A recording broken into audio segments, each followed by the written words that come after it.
Agora vamos falar ele diretamente dos Estados Unidos, Rodrigo Constantino.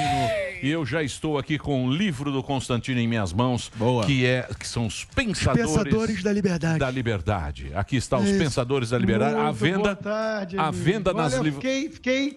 Estava acompanhando a entrevista de vocês e fiquei indignado com duas coisas. Sim. Primeiro, o autoritarismo de vetarem o meu amigo Adrilles de dar uma dançadinha com a Lumena. Pois é, tá Nossa vendo? E a segunda coisa com o namorado dela, que recusou um convite daqueles. Ah, sim. Você sim. gosta, Recusar né? homenagem é um absurdo. Sim, mas é... Nefertiti. Eu não sei se fizesse um convite desse pra mim, como é que eu iria... Como Se é que... você é Ah, casado, não você não gosta. Ah, mas... não sei. O cara não era... Acho que o cara solteiro Não sei o que dizer. É muito difícil você... aceitar essa loucura. Eu aceito na hora. todo dia que Você não pega ninguém. Na hora. Aceita Pra sair da dois, masturbação, cara. você tem Pera lá. O que nós vamos falar com o Constantino? Eu posso começar aqui. Só não briga. Deixa eu começar que eu sou convidado. Vai lá. Ô, Constantino, a gente está tendo uma série de matérias, de artigos do Washington Post, do Wall Street Journal, que falam da possibilidade cada vez mais concreta do vírus, do Covid-19, ter sido originado em um laboratório, ou por intenção, ou por irresponsabilidade. E a gente vê constantemente essas pessoas falando em diplomacia e não poder atacar a China. Como é que a gente pode reagir diante dessa situação de um país, aliás, de uma ditadura, de um governo ditatorial que, pela sua irresponsabilidade, está lucrando cada vez mais com a disseminação do vírus, com o empobrecimento das pessoas, com as mortes, com a disseminação de autoritarismo?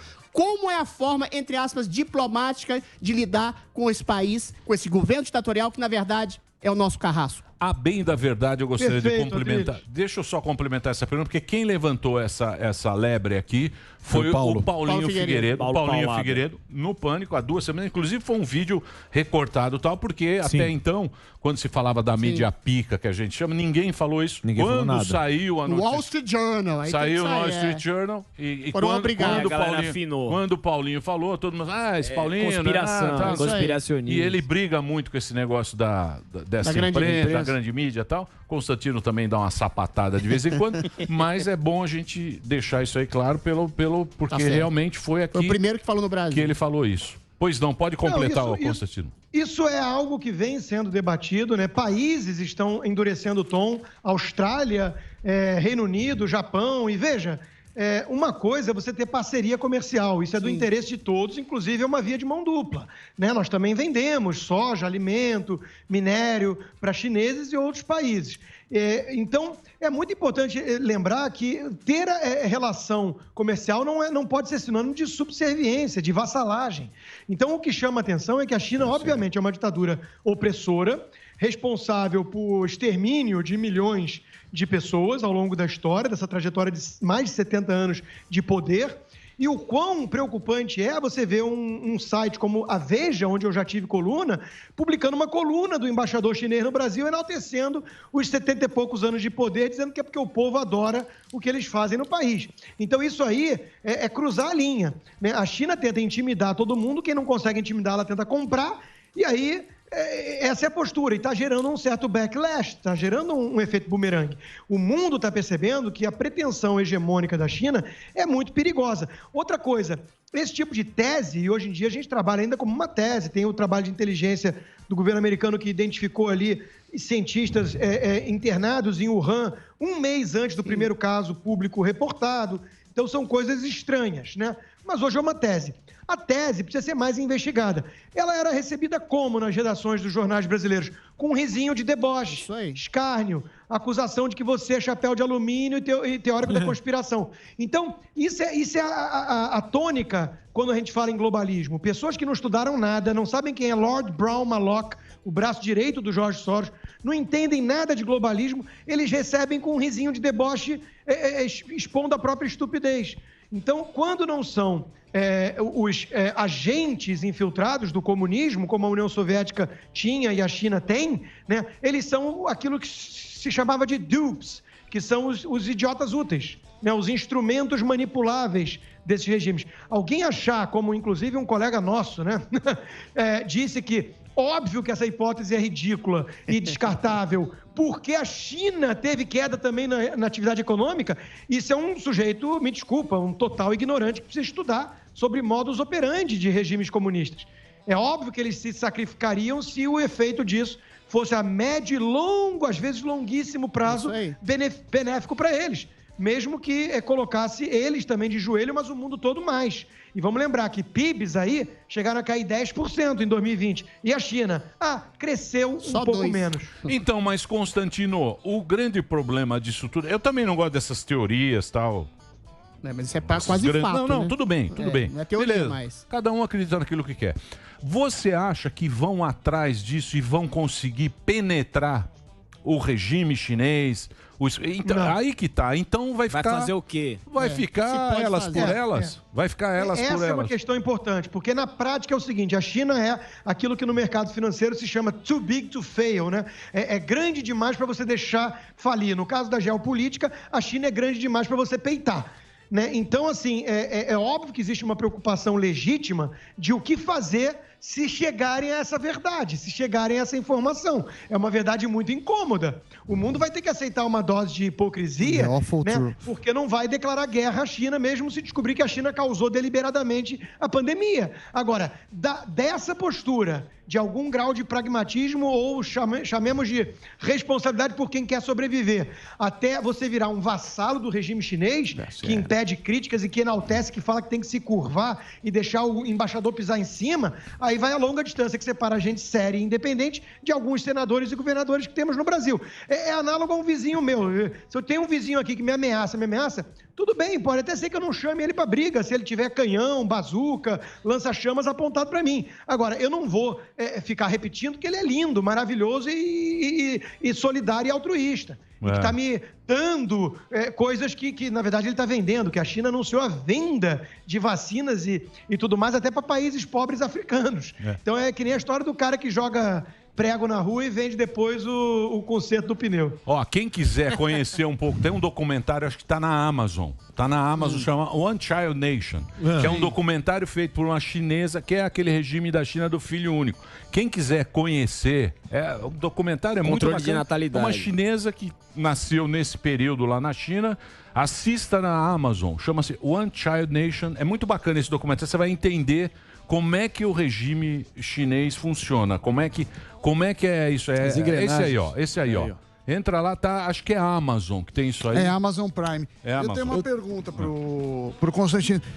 Mudando um pouco de assunto, mas ficando ainda nos Estados Unidos, todo mundo tá preocupado aí com a inflação americana, né? Houve uma injeção primeiro pelo Trump, depois vem o Biden também com um caminhão de dinheiro. Moral da história, tem muito dinheiro na praça, esses auxílios que a gente falou, inclusive, com a Ana Paula, que inibem até certo ponto as pessoas trabalharem, porque ganham mais não trabalhando do que trabalhando. Estados Unidos está com esse problema. Preços altos, uma inflação que é incomum para os Estados Unidos. E aí, está sendo discutido isso? Muito, muito, Sami. Veja que até economistas sérios, né, respeitados e alinhados historicamente aos democratas, como o Kenneth Rogoff, ou então que, aliás, é o autor do livro com esse nome, Too Big to Fail, né, se eu não me engano, ou This Time is Different, desculpa, This Time is Different, o nome do livro dele com a Karen.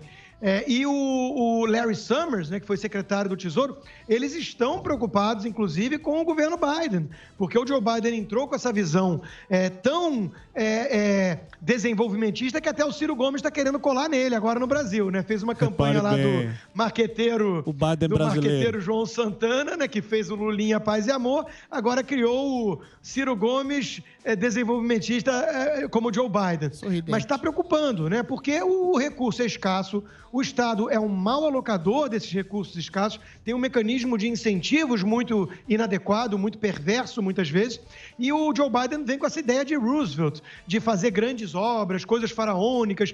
Olha, eu vou citar aqui não é nem um economista, não, é um prêmio Nobel da literatura, Otávio Paz, mexicano. Ele tem um livro chamado O Ogro Filantrópico, onde ele descreve os riscos dessas megalomanias de tecnocratas, burocratas e políticos que só enxergam cifras e o caminho livre para dar asas às suas imaginações, né, com recursos dos outros, né, adquirido por meio de impostos. Então, isso foi exatamente o que aconteceu no México, quando teve lá a descoberta de petróleo, a PDVSA, a Pemex, né, e virou um instrumento do PRI ficar no poder há 70 anos. Né, uma ditadura velada. Então, assim, além da ineficiência desses gastos, do risco inflacionário que você menciona, tem o problema, inclusive, político. Isso aí gera, normalmente, autoritarismo. Rodrigo, assunto da vez, Felipe Neto, nosso influenciador maravilhoso. Como você sabe, ele veio ao Twitter dizer que a preocupação premente do Ocidente tem que ser exterminar o neoliberalismo. Nossa, que coisa nova. Conheço, aí quero até que você me ajude, eu não conheço nenhum autor que se denomine neoliberal ou ultraliberal como os oponentes da esquerda, do progressismo, tentam pintar qualquer bom liberal de boa estirpe aí com o liberalismo clássico.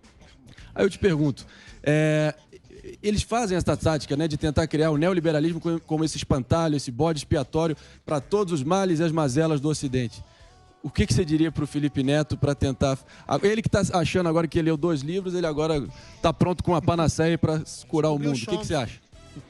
André, eu até gravei um vídeo, né? Porque o Hélio Beltrão, meu amigo, escreveu um texto, uma coluna da Folha de São Paulo hoje sobre isso, e eu gravei um vídeo em cima complementando algumas coisas, porque o livre mercado, em primeiro lugar, concordando, né? O neoliberalismo é um neologismo que inventaram para tentar desmerecer o trabalho de liberais que faziam concessões ao papel do Estado em algumas áreas, né? Então, o próprio Hayek, da escola austríaca, e outros, a escola de Chicago, do Milton Friedman, eles eram chamados de neoliberais. Por isso, para tentar diferenciar do liberalismo clássico e tudo. O liberalismo permite, o livre mercado é amoral, ele não tem um julgamento de valor, ele é uma boa ferramenta de alocação de recursos escassos para a oferta atender a demanda. Agora, se a demanda é por lixo, vai tornar um Michael Moore da vida milionário com os seus documentários falsos. Vai fazer um Felipe Neto alguém rico. Então, a complementariedade que eu acrescentei ao texto do Hélio, né, é que o livre mercado, eu acho perigoso quando a gente acha que o resultado do livre mercado vai ser todo mundo que tem sucesso material nesse mercado merece estima do ponto de vista moral, né, ou estética. E não, tem muita demanda por porcaria. Agora, é o melhor instrumento, assim como a democracia é o melhor instrumento, porque não vamos matá-la para ter um despotismo esclarecido. Agora, a democracia vai levar muita gente ruim ao poder, né? Então, ele não entende essas coisas, ele é muito oportunista, é o que você disse, ele leu a orelha de 2 livros e acha que entendeu o mundo, ele está querendo um nicho novo, né? E pouca gente leva ele a sério, à exceção da Verinha e do Barroso, né? Foi o tema do meu vídeo hoje, e justiça seja feita, porque eu sou um cara sempre que procuro ser justo. Os teus amigos, a turma do MBL, rebateu a altura. Rebateu a altura, né? Sim. Se eu não me engano, o Kim Kataguiri, que eu tenho tido muitas divergências, mas ele pegou essa hipocrisia no ar e fez uma postagem sobre isso. Então, justiça seja feita. É muito importante lembrar que é fácil você pregar socialismo desfrutando de tudo aquilo que só o capitalismo pode oferecer. Quem melhor sintetizou isso foi o Roberto Campos, né? São filhos adúlteros de uma transa entre a Coca-Cola e Karl Marx. Tem um site de um economista, amigo meu, Léo Monastério, que chama Museu de Culpas do Neoliberalismo, que tudo é culpa do neoliberalismo. Então tem assim, o coronavírus ter se espalhado na Austrália, isso é um tweet. Não é culpa dos indivíduos, mas o resultado do neoliberalismo. Quase tudo é culpa dos neoliberais. Se você me permite um gancho disso, eu estava vendo hoje um vídeo daquela Gabriela Prioli, né, que falava na CNN, não sei se ainda está lá ou não, e era exatamente isso. Ela falava assim, você está sem emprego hoje, as coisas estão fechadas, o bar está fechado, a culpa é do Bolsonaro que não comprou vacina. Você sabe as mortes, não sei o quê, tá dizendo, é culpa do Bolsonaro. Eu falei assim, rapaz, acordou com dor de barriga, dor de dente, vai culpar o presidente, né? Assim, é um negócio de louco. E são esses fantasmas imaginários, né? O neoliberalismo, o capitalismo, o Ocidente, né? É uma coisa realmente absurda. E nunca é demais lembrar que foram exatamente os governos de matriz ali, socialista, trabalhista, da repartição, da solidariedade, que deram as maiores isenções e benefícios para o grande empresariado e as grandes corporações. Nunca é demais lembrar isso. Vocês confundem muito o povo. Como assim? Não estão, pelo contrário. Não confunde. Quem confunde liberais, o povo liberal, conservador... Quem confunde o povo é que acha que fala pelo povo quer falar bonito. Atrai. Não, tô falando. Deixa eu te falar. Aquela Isabel... É a verdade. Ayuso. Aqui ganhou em Madrid, governadora de Madrid. Ela é meio liberal, tal, não sei o quê. Qual foi a plataforma dela? Não, porque lá também teve a pandemia, parou, tal, isso aqui. Tá o mesmo rolo. O mundo inteiro, quem tratou bem quem conseguiu sair dessa numa boa, volta ao poder, e quem não vai à oposição. Mas eu achei legal.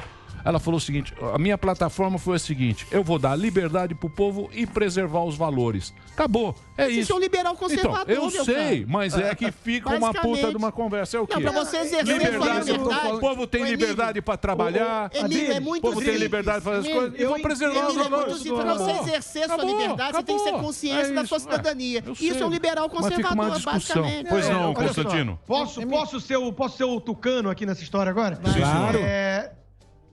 Na verdade é o seguinte, eu entendo exatamente o que o Emílio está dizendo, porque eu tenho essa discussão toda semana, quase no podcast que a gente grava da Gazeta do Povo, com o meu querido amigo e colega nosso, o Guilherme Fiuza. Porque o Fiuza não gosta quando eu rotulo, né? O André rótulos. Imita, sacaneando rótulos. Então, assim, ele não gosta quando eu rotulo. Porque eu entendo isso. Tudo que um Felipe Neto quer é que eu chame ele de igualitário, esquerdista, sei lá o quê. Porque, na verdade, é só o quê? Cá entre nós, alguém que é oportunista e que é um oportunista que está explorando, né, uma mensagem, né, de forma canalha. Então eu entendo o ponto do Emílio, que é o mesmo do Fiuza, mas eu também entendo o ponto do Adriles, porque no frigir dos ovos nós precisamos transformar esse debate em alguma coisa de ideias, porque existem pensamentos, doutrinas, ideologias no limite, que defendem A, B ou C. Então é importante mostrar que a defesa dos meios pregados, por isso que se auto-intitula esquerda, progressista, igualitário, os meios que eles defendem levam à situação da Argentina, da Venezuela, que é diametralmente oposta àquela que eles pregam, é só isso. Agora, concordo, pro povão mesmo, esquece essa história do rótulo liberal, clássico, conservador, com inclinações progressistas. É o seguinte, liberdade para falar, para trabalhar, para ir onde quer, né? Segurança, saneamento básico na porta de casa, né, que metade da população não tem ainda no Brasil, e, obviamente, preservação desses valores básicos, né? Não vai o professor dizer que o meu filho João pode achar que é Maria, que eu não vou gostar disso. Então é por aí, keep it simple. É isso aí, é isso aí. Você acha que Concordo. Eu concordo. Eu acho que só tem um exercício que todos nós aqui, por mais que a gente tome caminhos divergentes ano que vem, todos nós aqui só temos que lembrar os mais humildes, mais desassistidos, que eles foram os maiores traídos pelo Lula e pelo petismo. Eles foram os mais afetados por isso. É isso que eu queria perguntar, Consta, já indo para 2022, que eu adoro, ano de candidato eu gosto. Eu queria sua opinião das estratégias, né? Porque a gente vê essa questão do Bolsonaro sendo chamado para depor na CPI. Aí eu queria saber a sua opinião sobre isso, a estratégia do Bolsonaro com essas manifestações, você já falou da estratégia do Ciro, e do Lula, né? Que está começando a sair para o jogo também. Olha, Alba, em primeiro lugar, deixa eu fazer uma confissão aqui em público, né? Que às vezes, ou o Alba me pergunta alguma coisa, algum tema em especial, às vezes eu mando. Agora, hoje eu mandei, ele não teve tempo de ver ainda. Então eu falei assim, tem uma boa pauta, cara, vê se você traz essa boa pauta. Olha o MBL combinando pauta. O MBL aqui. Bonito, hein? O MBL manda pro Marinho. Você manda pro Alba, né? Manda. Fica mandando as perguntas pra vocês estão pergunta pra fazer pra ele. Acabou de se confessar ali. Constantino é o clássico colega. É meu amigo. Troca. Isso é legítimo, pô. Quer falar de que assunto hoje? Quer falar de que assunto hoje? Existe. Mas a gente não é político. Vai lá. Eu não sou político. Se eu fosse político, eu pegar a sua pergunta, fingir que eu escutei outra coisa e falar do que eu quero falar. Né? Por isso faz Toma, Marinho. Eu vou levar a sério sua pergunta, mas eu vou usar como gancho pro que eu queria falar. Né? O Randolph, que é companheiro do Maduro, né? Querer convocar o presidente Bolsonaro como testemunha testemunha para essa CPI circense, quem entregou aqui, confessou a real intenção foi a Sâmia Bonfim do PSOL. Ela disse, o senador acaba de protocolar um pedido para que Bolsonaro compareça como testemunha, aí eu grifei, né? Da CPI, já são mais de 450 mil mortos, o genocida, aí eu grifei, precisa ser investigado, eu grifei também. Então ele iria como testemunha para ser investigado, mas ela já julgou e condenou ele como genocida. Então, é uma coisa circense. Agora, da onde vem o gancho que eu queria? Os mesmos que querem convocar o presidente da República são os que se negam quando o senador Girão, independente, quer chamar algum ministro supremo para explicar as decisões muito importantes nessa pandemia. Delegaram poder quase absoluto aos governadores e prefeitos. Esvaziou o governo federal de função. Eu quero que expliquem a ciência por trás disso. E não permitem convocar um ministro do Supremo. Não permitem sequer convocar diretor da Polícia Federal. Fala assim, não, o Renan Calheiros disse, né? O mesmo que faz comparações com o nazismo, né? Com Nuremberg. Ele diz, não, isso é uma coisa muito séria. Chamar um diretor da Polícia Federal. Aí o Girão respondeu assim, mas eu achei que essa CPI fosse séria. Então percebam os atos falhos, né? E eu quero pegar o gancho da questão do Supremo para dizer o seguinte, o Augusto Aras, que quando foi indicado para a PGR pelo presidente, eu fui um dos que critiquei em público, né? Achava que não tinha o perfil e tudo. Ele provocou o Supremo agora para dizer que o Alexandre de Moraes não deveria ser o relator no caso envolvendo lá a operação com o Ricardo Salles, o ministro do Meio Ambiente, né? E ele se recusou, né? Disse, é claro que eu tenho competência para isso, tudo. A questão não é competência ou não, a questão é o viés persecutório que ele já deixou claro todas as vezes. Ele toca como relator um inquérito do Fim do Mundo que prendeu um jornalista associado ao bolsonarismo, prendeu um deputado parlamentar que diz que foi torturado, e ele é tucano de adesão partidária, né? Era filiado. Ô, Constantino... Então, assim, é óbvio que ele está perseguindo o Ricardo Salles. Pegando o gancho dessa CPI, você não acha que está na hora do MP ou do PGR intervirem? Você tem o relator da CPI comparando o julgamento com o julgamento de Nuremberg. O julgamento de Nuremberg, para quem não sabe, foi exatamente de crimes da humanidade, ou seja, nazistas que mataram milhões de pessoas. Aí você tem o Omar Aziz dizendo que da próxima vez que o Pazuello diz, antecipadamente já vai prendê-lo. Se ele repetir as mesmas coisas que ele falou, já vai perdendo. Você não acha que isso está interferindo já numa questão de opressão, de constrangimento de testemunha, para além de qualquer tipo de interrogatório? Adriles, antes de responder, eu vou passar uma informação aqui em primeira mão para vocês do advogado, né, de que amanhã faremos 1 ano sem acesso ao inquérito 4781, né, que imagino que seja, então, do jornalista, né? Sim. Olha só, eu não sei se a melhor estratégia seria usar os instrumentos republicanos para tentar impedir o circo. Eu digo isso do ponto de vista político, né? Do ponto de vista de esgarçamento do tecido institucional no Brasil, eu estou vendo com muita preocupação tudo que alguns senadores e ministros e tudo estão fazendo, né? Eu não quero fechar em hipótese alguma o Supremo Tribunal Federal, eu quero salvá-lo, né, de ativistas. Então é bem diferente. Mas por que eu digo que a estratégia política talvez não devesse ser essa? Porque essa CPI está sendo um grande palanque para o Bolsonaro ser reeleito. Né? Mostra o circo, mostra o grau de desespero. Então, assim, a melhor estratégia contra a esquerda sempre foi deixá-la falar. Porque eles carecem de conteúdo, de coerência, de ética. Eles são hipócritas, oportunistas, demagogos, né? Comparam o presidente ao vírus. Então, é aquilo que eu sempre falei, sempre trouxe aqui. Criticar a postura do presidente, criticar ações do governo federal na pandemia ou fora dela, em qualquer outro assunto, isso é legítimo, isso é do jogo, está longe de ser um governo perfeito, né? Eu acho que é um governo que tenta acertar e que tem muita gente séria, mas está longe de ser perfeito. Agora, daí é você pular para uma postura estilo Renan Calheiros, né? Nuremberg. E isso vai à distância que separa gente séria de gente canalha, de gente que trata ameaça de prisão, vai prender o ministro da Saúde porque ele não falou aquilo que eles gostariam que dissesse. Aí passa a dada do ponto de uma fala hipócrita. É autoritarismo. O diabinho no ouvido do Renan tá assim, vai, dá ordem de prisão pro Pazuello, tá? Porque, assim, esse pessoal tá brincando com fogo, né? Eles estão cavando não só a derrota do candidato deles ano que vem, que é o Lula, né? Como eles estão provocando uma situação realmente de caos, né, de convulsão social, porque, de novo, as pessoas estão vendo o circo e estão vendo a cobertura do circo por uma imprensa cúmplice, porque é obcecada em detonar o presidente também, né? Então isso tudo está pegando muito mal. Muito bem, Constantino. Muito bem. Queria muito agradecer bom, pelo Constantino. papo. Está aqui o livro do Consta. Aqui você vai entender. Ele deu pro Paulo Matias e não me deu. Graças a Deus. Ainda você bem. compra. É venda, ressentido. loja do Consta. Aqui Isso você vai foi meu editor. Culpa o meu editor, Adriano. Deu pro Paulo Matias e não me deu. Aqui você vai ter o conceito de fascista. Lendo o livro do Rodrigo Constantino, eu tive, de uma maneira simples, fácil. Se você quiser saber o que é um fascista, leia o livro. Leia o livro do Constantino. Muito bacana. Muito bom o seu livro, viu, Consta? Obrigado por você ter. Pô, obrigado, Emílio. Achei muito legal. Eu que agradeço aí. Muito obrigado pelo jabá. Não é jabá. Não é jabá. Não, pela recomendação, justa. sincera. Não, é um agradecimento à sua participação aqui, que você vem semanalmente aqui bater um papo com a gente. Todos vocês aí.